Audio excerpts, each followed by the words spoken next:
Hello बच्चों, let's read this question. So this question says, an iron block of dimension 5 centimeter, 10 centimeter into 15 centimeter has to be pushed along the floor. The force required will be minimum when the surface in contact with the ground is. ठीक है, जब surface in contact with the ground यहाँ पे किसके equal होगी ये बताना है, ठीक है, जिससे आपका फोर्स कह रहे हैं मिनिमम रहे।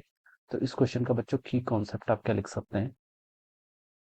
The key concept of this question, force required लिख लीजिए। क्या मत लिख लीजिए? फोर्स रिक्वायर्ड, ठीक है, आपको बताने के फोर्स रिक्वायर्ड किस केस में क्या होगा, मिनिमम होगा, ठीक है।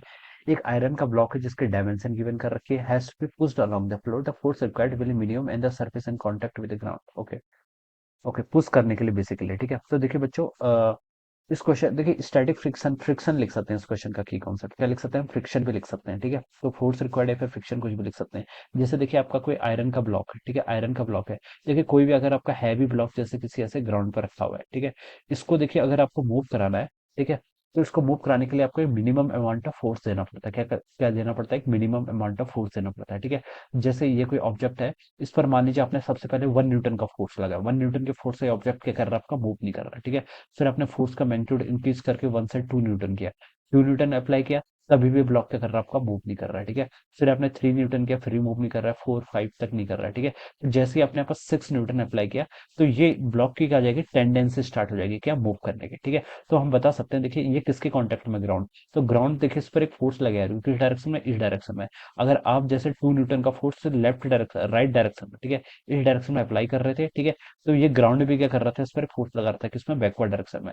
और उसका मैग्नीट्यूड भी उसके ही इक्वल था जितना फोर्स आप अप्लाई कर रहे थे। आप 1 न्यूटन का फोर्स लगा रहे थे, तो ग्राउंड भी इस ब्लॉक पर क्या लगा रहा था? आपको 1 न्यूटन का फोर्स लगा रहा था इन द बैकवर्ड डायरेक्शन, ठीक है। आपने 2 न्यूटन का फोर्स लगाया, तो ग्राउंड भी इस पर 2 न्यूटन का फोर्स लगा रहा है। लेकिन जब आपने देखिए 6 न्यूटन का फोर्स लगाया, उस वक्त इसकी टेंडेंसी है क्या? मोशन करने की, ठीक है। अगर आप 6 न्यूटन से थोड़ा सा भी फोर्स क्या करेंगे? इंक्रीज करेंगे, फिर जो आपका ऑब्जेक्ट है ये क्या करने लग जाएगा? आपका मूव करने लग जाएगा, ठीक है। तो हम बता सकते हैं इस ऑब्जेक्ट पर कौन सा फोर्स लग रहा है? आपका स्टैटिक फ्रिक्शन लग रहा है। क्या लग रहा है? Static friction.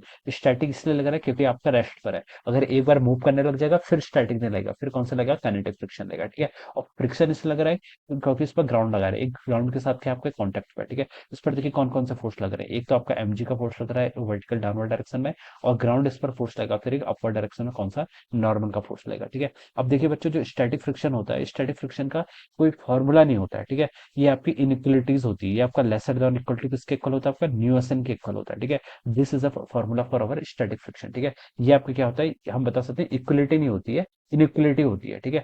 और इसकी जो मैक्सिमम वैल्यू होती है वो किसके इक्वल होगी? आपकी न्यू एस एन के इक्वल होगी। तो स्टैटिक फ्रिक्शन की जो आपकी मैक्सिमम वैल्यू होगी वो किसके इक्वल होगी? आपकी न्यू एस एन के इक्वल होगी, ठीक है। ये हम यहाँ पर से इसको ऐसे क्या कर सकते हैं? डिफाइन कर सकते हैं, ठीक है। तो देखिए जो यहाँ पर न्यू एस है, न्यू एस किसकी प्रॉपर्टी होती है? आपकी सरफेस की प्रॉपर्टी होती है, जिस सरफेस पे आपने रखा है, ठीक है। और एन के आपका नॉर्मल, नॉर्मल यहाँ पर किसके इक्वल? आपका एम जी के इक्वल है।